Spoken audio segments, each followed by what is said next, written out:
आदरणीय सुशील कुमार जी, माझे स्नेही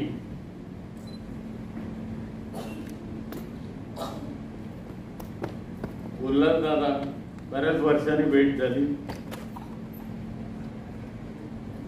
हे आमच्या साहित्य परिषदेचे ट्रस्टी होते, तेव्हा निदान परिषदेच्या वेळी तरी भेट व्हायची,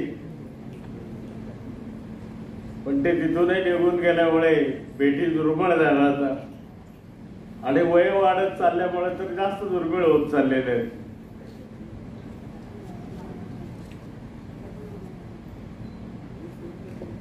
आणखीन आमचे दुसरे मित्र जोशी साहेब, खरं म्हणजे हा माणूस राजकारणात कसा आहे हेच मला कळत नाही अजून. कारण इतके चांगली सज्जन माणसं राजकारणामध्ये टिकत नाही आणि ते टिकू दिली जात नाही. त्याच्या दोन्ही गोष्टी होत असतात. शेवगावकर साहेब, बाई नगराळे यांची आणि माझी पहिली भेट जी झाली ती रत्नाकर गायकवाड साहेबांच्यामुळे.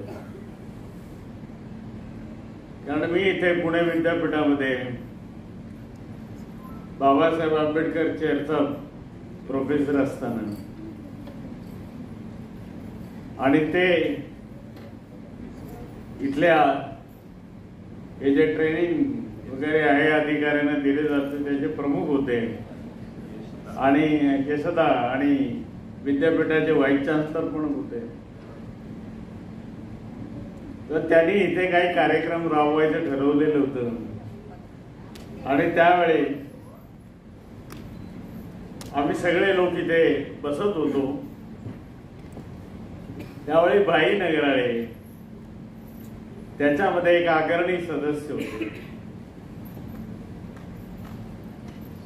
ते बाई नगराळे असं नाव ज्यावेळी मी पहिल्यांदा ऐकलं त्यावेळी मला असं वाटलं की याला बाई म्हणतात, जसं उल्हास पवार यांना दादा म्हणतात.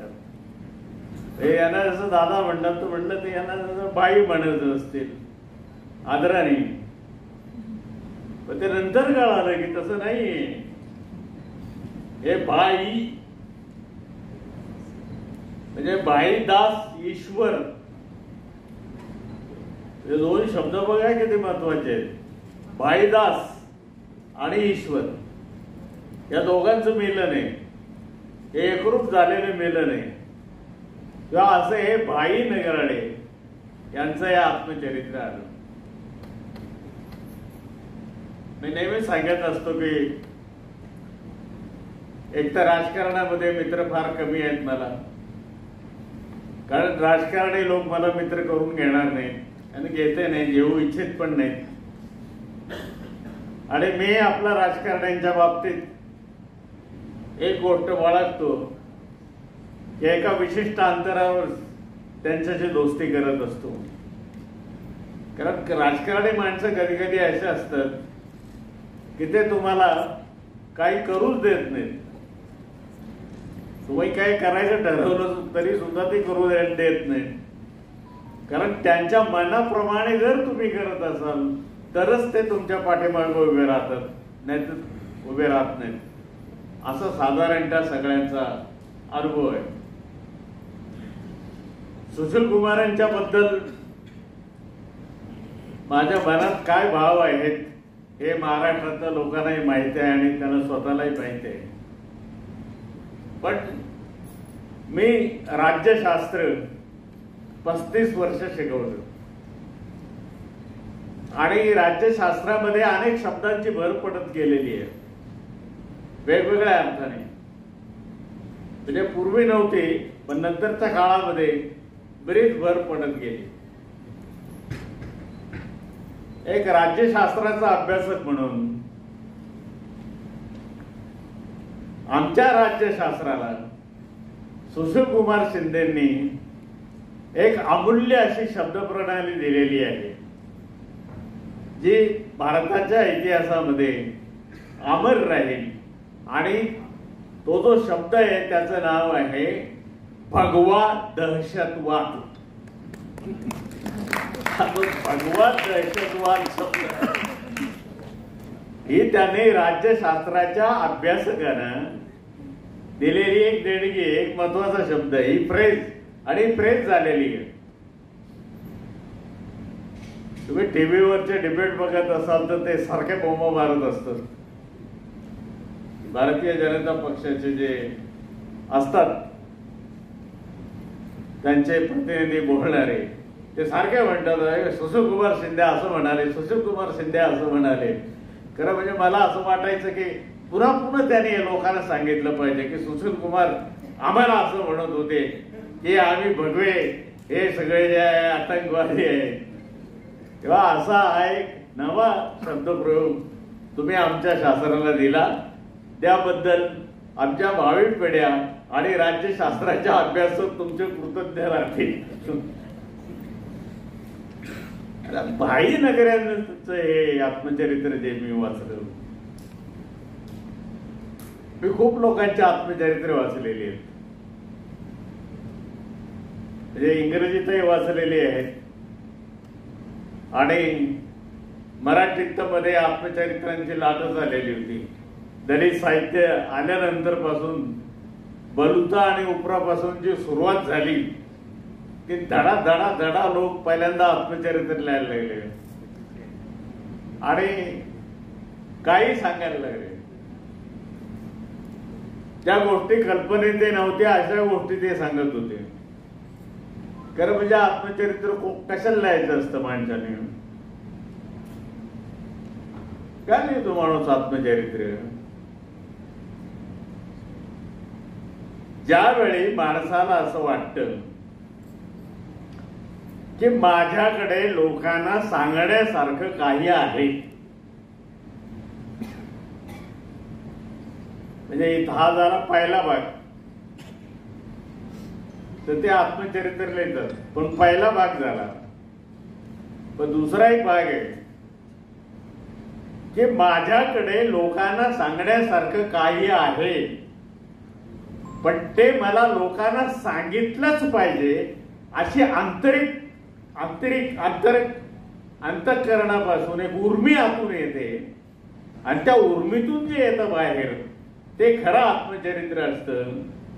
हा जो संघर्ष आहे यांनी केलेला, हा असा आतून आलेला संघर्ष आहे आणि म्हणून यांचं जे चरित्र आहे ते काही नवं सांगणारं पण आहे आणि ते आपल्याला आत्मभान देणारं पण चरित्र आहे. किंवा चरित्र याच्यासाठी माणसं स्वतःचं आत्मचरित्र लिहित असतं. सगळीच आत्मचरित्र चांगली असतात असं नाही. राजकीय पुढाऱ्यांचे आत्मचरित्र एक तर खोटी असतात, बहुतेक खोटीच असतात ती. आणि राजकीय पुढारी शक्यतो आत्मचरित्र लिहिण्याच्या भानगडीत पडत नाही. मी अनेक राजकीय मित्रांना म्हणालो होतो की तुम्ही आत्मचरित्र लिहा, तर ते म्हणले आम्ही आत्मचरित्र लिहिले तर आमच्यावर एक तर देशद्रोहाचा खटला होईल किंवा ईडीचे धाड पडेल किंवा सीबीआय मागायला लागेल, काहीतरी गडबड होईल, कारण आमच्याकडे भरपूर मटेरियल आहे. तसं ते मटेरियल असतं त्यांच्याकडे. या सगळ्या गोष्टी इथं होत असतात. भाईंनी जे आत्मचरित्र लिहिलं ते मी वाचत होतो, पण पुस्तक हातात घेतल्यावर पहिल्यांदा शिंदे साहेबांनी त्याला लिहिलेली मी प्रस्तावना वाचली आणि ती प्रस्तावना म्हणजे या पुस्तकाचं सार तर आहेच, पण हे पुस्तक कसं वाचावं वाचकांनी हे तुम्हाला सांगणार आहे, हे शिकवणारी अशी ही प्रस्तावना या पुस्तकाला मिळाली. त्यामुळे या पुस्तकाचं महत्व आणखीन वाढलेलं आहे. ही गोष्ट आपल्या सर्वांना मान्य करावी लागेल. आता या पुस्तकाकडे एक अभ्यासक म्हणून मी कसा पाहतो, या पुस्तकाकडे दोन पद्धतीने मला पाहता येतं. कारण एक तर सगळी आत्मचरित्र जी असतात ती सोशिओ अँथ्रोपॉलॉजिकल अंगाने लिहिली गेली पाहिजेत आणि तशी लिहिली जातात. जर ती तशी लिहिली गेलेली नसतील तर ती रेटोरिक होतात. म्हणजे काय होतं, ते शब्दबंबाळ होतात, नुसते शब्दांचे फुलोरे असतात, पण त्याच्यातून काहीच अर्थ नसतो. म्हणजे आपल्या पंतप्रधानांचं भाषण जसं असतं त्यातलाच हा एक प्रकार असतो.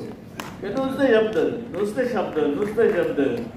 हा, कुंकू माझ्या शरीरात वाहतो. आता कुंकू त्यांच्या शरीरात कसं काय वाहणार? सिंदूर म्हणजे कुंकूच ना. अरे कुंकू आतमध्ये कसा काय वाहतो?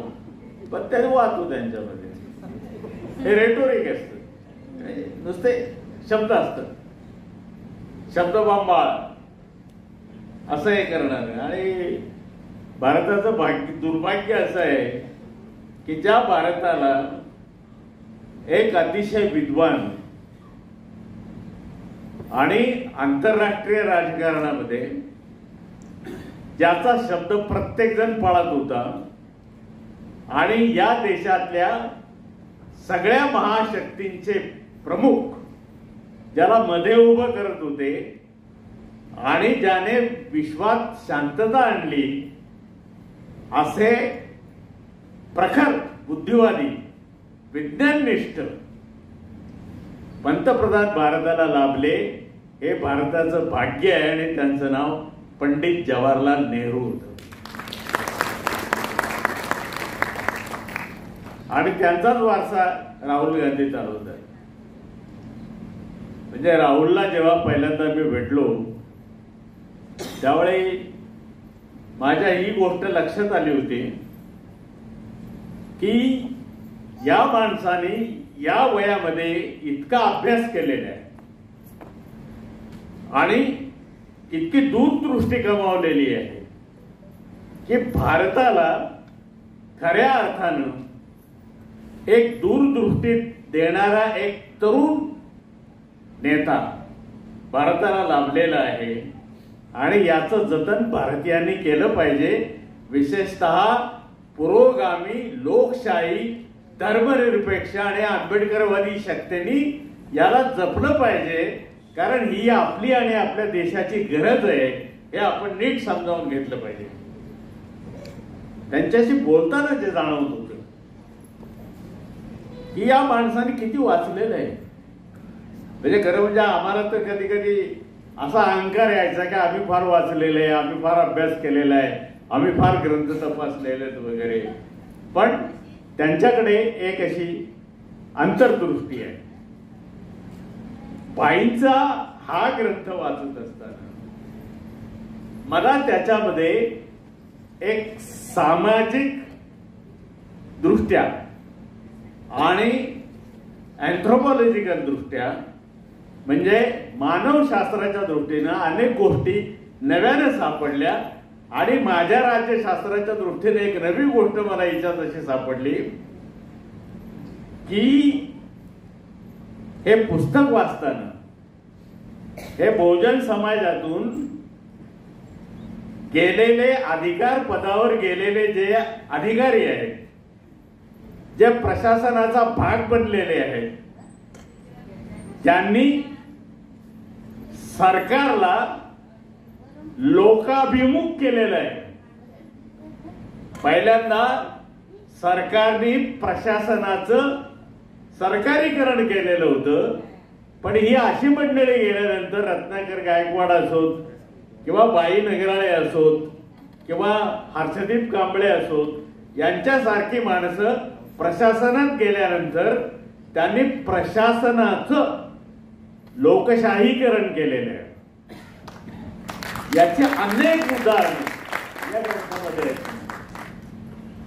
म्हणजे कुठं कुठं गेले, कशा बदल्या झाल्या, काय काय केलं, कसं काम केलं, म्हणजे सांगत असताना सुद्धा ते अभिमान नाही बाळगत स्वतः, पण अतिशय नम्रतेनं नोंदवतात की या गोष्टी मला करता आल्या या गोष्टी मला करता आल्या नाहीत, पण या गोष्टी करताना मला जो त्रास झाला तो मी सहन केला आणि त्याच्यावर मात करून या गोष्टी मी सरकारला करणं भाग पाडलो. ही सगळ्यात महत्वाची गोष्ट या दृष्टीनं मला याच्यामध्ये वाटते. आणि म्हणून या आत्मचरित्राचा हा मानव विज्ञान शास्त्राच्या दृष्टीनं अभ्यास करणं फार आवश्यक आहे. आणि राजकीय दृष्ट्या सुद्धा यांनी जे विद्यार्थी आहेत राजकारणाचे किंवा कार्यकर्ते आहेत, या कार्यकर्त्यांनी खरं म्हणजे काय आहे अलीकडे की राजकारणातले लोक सगळं करतात, फक्त वाचत नाहीत, कारण त्यांना त्याच्यात काय फारसा इंटरेस्ट नसतो. मी अनेक तरुण मित्रांना विचारतो राजकारणातल्या की काय वाचता आता, काय ते म्हणता आम्ही वाचतच नाही. का वाचत नाही? तर वेळच कुठे आहे, वेळच कुठे आहे. अरे पण तुमचं वेळ जातो कुठे? त्याला नेहरू देशाच्या पंतप्रधान असून इतकं वाचत होते. म्हणजे यशवंतराव चव्हाणांना जेव्हा मी पहिल्यांदा भेटलो त्यावेळी यशवंतराव चव्हाण हे रूट्स नावाची एक एवढी अतिशय मोठी कादंबरी निग्रो लेखकाने लिहिलेली ते वाचित होते. त्यांच्या हातामध्ये ते पुस्तक होतं. तुम्ही म्हटलं झालं यशवंतराव चव्हाणांपेक्षा तुला जास्त कामं आहेत का? तर ते म्हटले काय आहे की मोठ्या पुढाऱ्यांचं वेगळं असतो, त्यांच्याकडे काही प्रश्न नसतात, त्यांचे सरळ चालणारे लोक असतात. आमची भानगड अशी असते की जे कायद्यात बसत नाही ते कायद्यात कसं बसवायचं याच्यासाठी आमची सगळी शक्ती खर्च होते. त्यामुळं आम्हाला काय वाचता येत नाही. तेव्हा एक तर राजकारण सोडलं पाहिजे, वाचायचं असेल तर वाचायचं. ज्याला नसेल त्याने आपल्या राजकारणामध्ये उत्तम पद्धतीने राहावं, सुखानं समाधानानं त्यांना राहता येईल. या आत्मचरित्राचं जसं हे एक वैशिष्ट्य आहे, तसं दुसरं वैशिष्ट्य मी सांगितलं की सरकारचे जे निर्णय आहेत हे सरकारला निर्णय घेण्यासाठी भाग पाडणारी जी यंत्रणा असते मधली सगळी, ती असते या अधिकाऱ्यांची. या अधिकारी नसतील तर सरकारला काही करता येत नाही. हे मोदींची जी सगळी भाषणं आहेत हे सगळे अधिकारी लिहितात आणि या अधिकाऱ्यांना अनेक वेळा राजकारणातल्या आतल्या भानगडी कळत नसतात, म्हणून ते भाषणं चुकीचे लिहितात आणि म्हणून ते चुकीचे संदर्भ देऊन मोदी आपलं बोलत असतात, कारण ते टेलिप्रॉम्प्टरवर बघून बोलतात. त्यांना असं नाही बोलता येत, सरळ बोलता येत नाही, म्हणजे स्वतःच असं काय बोलता येत नाही. टेलिप्रॉम्प्टर बंद पडला तर ते भाषणच थांबवावं लागतं त्यांना, कारण भाषण करण्यासाठी माणसाकडे पहिल्यांदा स्वतःची बुद्धी असावी लागते. ती नसेल तर तुम्हाला भाषण करता येत नाही. हे टेलिप्रॉम्प्टरचं सहाय्य घेऊन ते आपलं बोलत असतात बिचारे. पण आता आपल्या देशाचं दुर्दैव आहे असं की आपल्याला अशा प्रकारचे अतिशय अशिक्षित, बुद्धिहीन, ज्यांना कुठलाही तार्किक विचार समजत नाही असे पंतप्रधान मिळालेले आहेत. आणि अशा या राज्यप्रमुखाच्या हाताखाली या सगळ्या महान अधिकाऱ्यांना काम करावं लागतं. त्यामुळे मला कधी कधी या सगळ्या अधिकाऱ्यांची खूप कीव येते, फार कीव येते. हे कसे बिचारे काम करत असतील आणि काम करताना त्यांना किती त्रास होत असेल आतून असा, ती ही गोष्ट साधारणतः आपल्याला कळते. सुशील कुमार ज्यावेळी गृहमंत्री होते या देशाचे, त्यावेळी त्यांनी खूप काम केलेलं आहे. म्हणजे अगदी तो अफजल कसाबला फाशी देण्याची जी भानगड झाली तिच्यावरची सही शिंदे साहेबांचीच आहे. तेव्हा पहिल्यांदा राष्ट्रवाद जर कोणाला शिकायचा असेल भाजपवाल्यांना,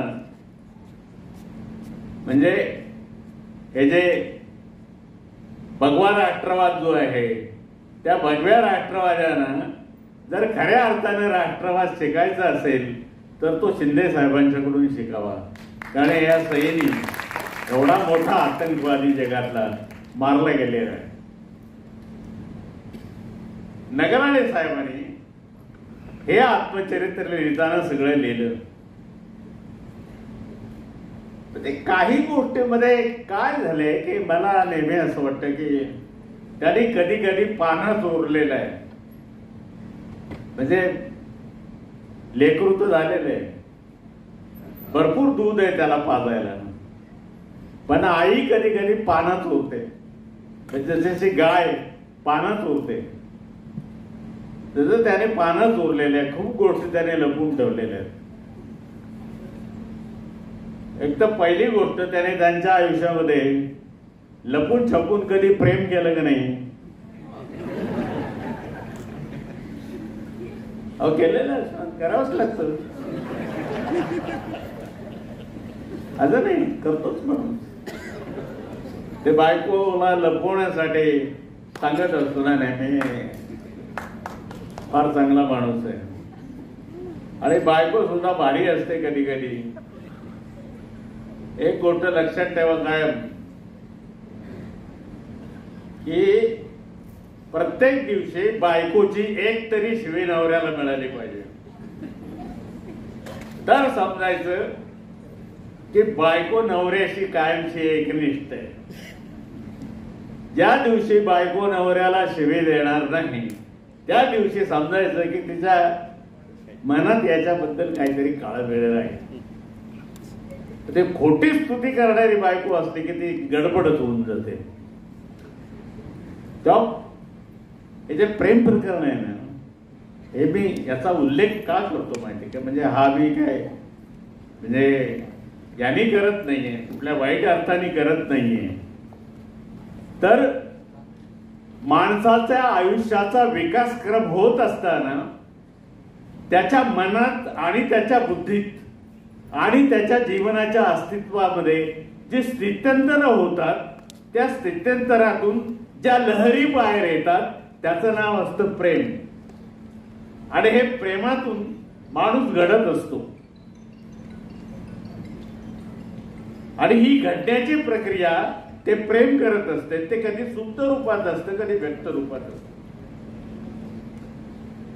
पण आपल्याकडे प्रेम अभिव्यक्त करण्याची जी पद्धती आहे जी असायला पाहिजे तशी भारतामध्ये नाही.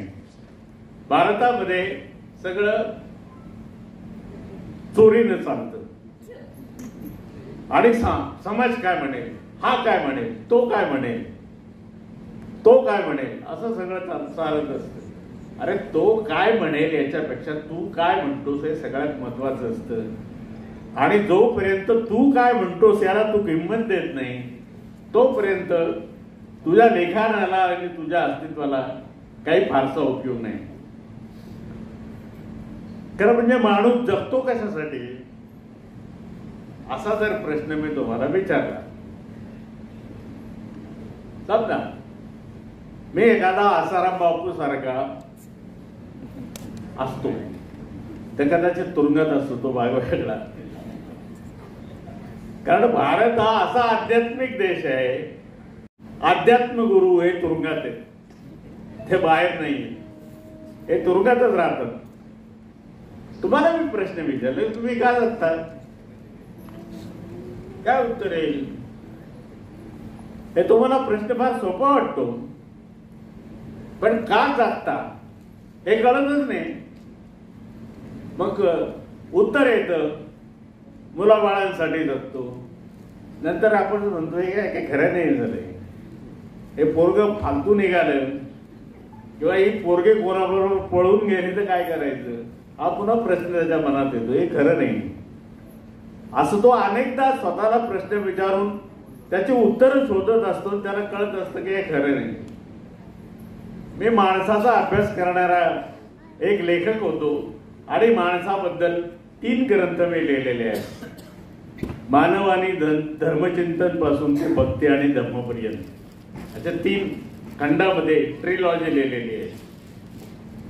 तर मी हे शोधत होतो की माणूस जगतो कशासाठी. म्हणून मी एका शाळेत गेलो. ते स्नेह संमेलन होतं प्राथमिक शाळेचं. आणि तिथं गेल्यावर ती मुलं फार उत्साहात होती.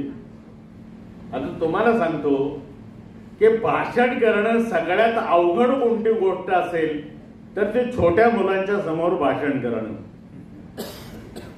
भयंकर अवघड गोष्ट असते. ज्या वक्त्याला छोट्या मुलांच्या समोर अर्धा तास भाषण करताच आलं तर तो जगातला उत्तम वक्ता होऊ शकतो. म्हणून मला साने गुरुजी म्हणा किंवा राजा मंगळवेलीकर म्हणा ही जी माणसं ती फार महान वाटतात की ते मुलांशी कसा संवाद करू शकतात. बरं, पोराला भाषण कळालं नाही तर गडबड करतात. मी एक युक्ती शोधून काढली कारण महाराष्ट्रात मला एक बऱ्यापैकी वक्ता समजलं जात होतं, म्हणजे तरुणपणात, आता नाही. मी वक्तृत्वाचे फार प्रयोग केले. मोदींनी तर काहीच केले नाही. मोदींनी प्रयोग केलेच नाही. त्यांनी टेलिप्रॉम्प्टरवर जे आलं ते वाचून दाखवलं, पण मी फार प्रयोग केले. भाषण करताना श्रोत्यांना हिप्नोटाईज कसं करायचं हे मी शिकलो. म्हणजे भाषण करताना आपण असा हात केला की सगळे श्रोते असे झाले पाहिजेत. असा हात केला की सगळे श्रोते असे झाले पाहिजेत. एकदा हे झालं की तुम्ही काही बोला ते ऐकून घेतात तुमचं. ही जी हिप्नोटाईज करण्याची जी कला असते ती भाषण करते असते. मी मुलाला पहिला प्रश्न विचारला गप्प करण्यासाठी, काय तुम्ही का जगता. आयला ते पोरं सगळे खाली बघायला लागले. तर पोरं खाली बघायला लागले तर ठीक आहे, मास्तर आणखीन खाली बघायला लागले. कारण मास्तरांना वाटलं चला आपल्याला विचारलं तर पोरांच्या समोर आपली आबरू जाईल, काय करायचं. बरं, या प्रश्नाचं उत्तर मला कधी कोणी दिलं तर पोरं शांत व्हायची मग आपलं भाषण करायचं. सोपी गोष्ट असायची. बरं, एक चंदनापुरी नावाचं गाव आहे, तिथे एक शाळा होती. ते सगळं कॉर्पोरेट लोकांचं गाव होतं. त्या शाळेतल्या एका 5वीतल्या पोराने हात वर केला. अरे बापरे, मी म्हणलो चला पहिल्यांदा हात वर आला. मी म्हणलो आपल्याला गुरु मिळाला भाऊ. बरं, गुरुसाठी वयाची अट नसते. लहान मुलं सुद्धा आपला गुरु होऊ शकतात. तर म्हणले सांग रे बा काय. तर म्हणलं सर तुम्हाला आपण काय जगतो माहिती नाही. ते म्हणले आमचे सर तर सांगत होते तुम्ही इंग्रजी ग्रंथ एवढे लिहिले, आमकं लिहिलं, जगात तुमचं एवढं नाव आहे, भारतात एवढं नाव आहे, तुम्ही सगळ्या देशात फिरता, आमकं करता, तुम्हाला एवढं साधी गोष्ट येत नाही. ते पोरगं भारीच होतं. आणि मला असं कोणी म्हटलं पण नव्हतं. म्हणलं तुम्हाला कळत नाही का जगतो. पण मी पण स्तब्धित झालो. म्हणलं बेटा खरं सांग काय जगतो. म्हटलं फार सोपी गोष्ट आहे, तुम्हाला कळत कसे नाही. तो म्हणला आपण जगतो याचं कारण आपल्याला मरता येत नाही म्हणून जगतो. काय म्हणणं आहे तुमचं. याला म्हटलं हे खरे, आपल्याला मरता आला असतो तर आपण जगूच नसतो. काय जीवनामध्ये एवढं दुःख आहे की मरण्याशिवाय आपल्याला काय पर्यायच नाही. तो म्हटलं आपल्याला मरता येत नाही म्हणून आपण जगतो. मी त्याला निरुत्तर करण्यासाठी पुढचा एक प्रश्न विचारला. तो बेटा म्हणलो तू मरता येत नाही पण म्हणून आपण जगतो ही गोष्ट घरी पण तुला सुचलं कसं. तो म्हणला सर आमच्या घरातच त्याला पुढे आहे सगळं. म्हटलं काय आहे घरात तुझं. तो म्हणला माझ्या आजी आहे, म्हातारी आहे, 70च्या वर्षाच्या पुढची. तिचा ऍक्सिडेंट झालेला आहे, खुबा मोडलेला आहे 10 वर्षापूर्वी. पडू नये अंथरुणावर. ते सगळं अंथरुणातच करावं लागतं. चालत ती दररोज सकाळी उठली की देवाला प्रार्थना करते, ए बाबा घेऊन जा रे लवकर, आता सहन होत नाही बाबा घेऊन जा रे आता. रात्री झोपताना तेच म्हणते, सकाळी उठल्यावर तेच म्हणते. चला तो काही तिला नेत नाही आणि ती काही जात नाही आणि आमचा त्रास काय वाचत नाही. तर म्हटलं म्हणून मला असं वाटतं की माणसाला मरता येत नाही म्हणून तो जगतो. पण खरं असं आहे की कार्ल मार्क्सने एक अतिशय सुंदर गोष्ट सांगून ठेवलेली आहे की माणूस जगतो कशासाठी, तर माणूस त्याच्या जगण्याला अर्थ देण्यासाठी जगतो, जगण्याला सार्थ करण्यासाठी जगतो आणि जगण्याला सार्थ केल्याशिवाय तो माणूस होत नाही.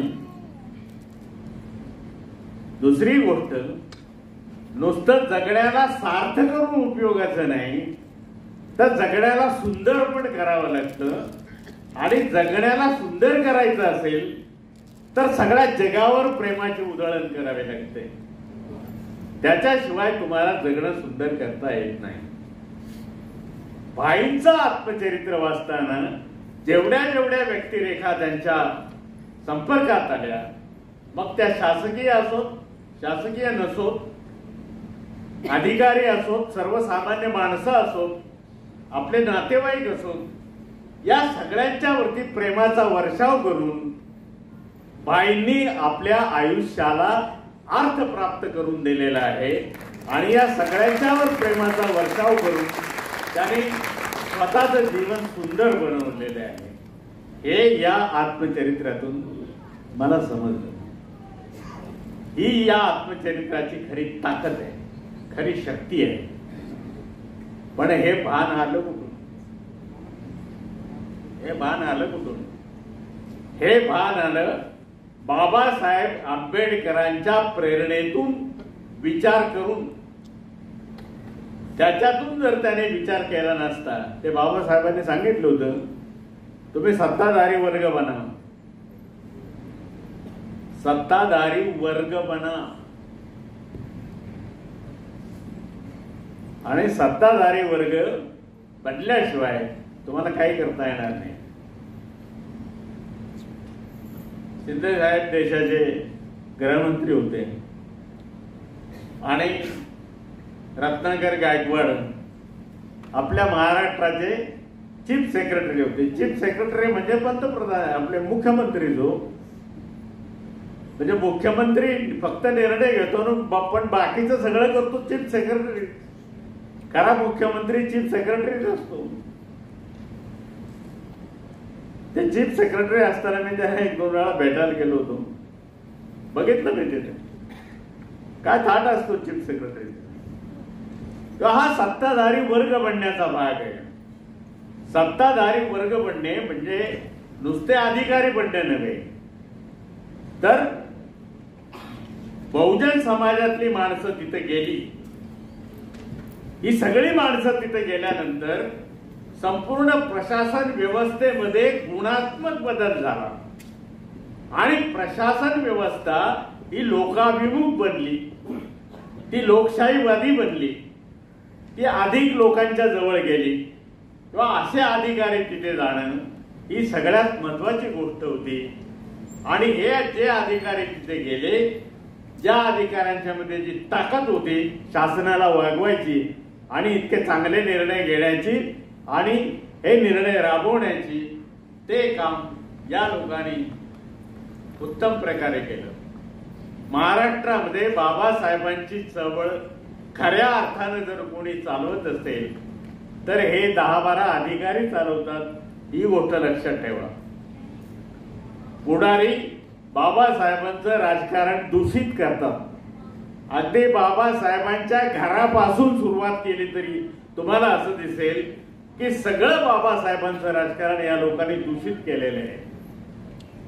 म्हणजे बाबासाहेबांच्या विरोधी विचारकांना निवडून आणण्यासाठी आंबेडकरवादी लोकांना पाडण्याचं अतिशय पाप या लोकांनी केलेलं आहे. आणि याचं मूर्तिमंत उदाहरण म्हणजे शिंदे साहेब हे काम केलं. आणि संताप येतो कधी कधी मला की तो बाबासाहेबांच्या नावाने बाबासाहेबांचे नातेवाईक असल्यामुळे हा जो सगळा खेळ राजकारणामध्ये चालू आहे तोही आपण नीट ओळखला पाहिजे. किंवा ही जी विचाराची देणगी आहे आंबेडकरी विचारांची ती मिळाल्याशिवाय एक जीवन जगण्याची दृष्टी मिळत नाही. आणि अशी जीवन जगण्याची दृष्टी भाईंनी मिळवली. ही दृष्टी आपोआप येत नाही, ती कमवावी लागते, त्याच्याशिवाय ती मिळत नाही. आणि भाईंनी ती मिळवली म्हणून एवढे लोक इथं उपस्थित आहेत. शिंदे साहेबांचा सारखा एवढा महान राजकारणी इथे उपस्थित आहे. दादांच्या सारखे एक अतिशय उत्तम नेते इथे उपस्थित आहे. रत्नाकर सारखा एक उत्तम प्रशासक इथे आहे. ही सगळी मंडळी जी इथे उपस्थित आहे आणि माझ्यासारखा एक अभ्यासक इथे उपस्थित आहे. याचाच अर्थ असा आहे की ही क्षमता भाईंनी कमावलेली आहे. तिचा उपयोग आयुष्यभर करण्याचं सामर्थ्य त्यांना मिळो आणि आता उरलेल्या आयुष्यामध्ये त्याने असाच प्रेमाचा वर्षाव आम्हा सगळ्यांच्यावर करावा आणि त्यांच्याकडून खूप चांगली चांगली कामं व्हावी अशी इच्छा प्रदर्शित करतो. त्यांना त्यांच्या भावी आयुष्यासाठी सर्व शुभेच्छा देतो आणि मी आपली रजा घेतो. धन्यवाद.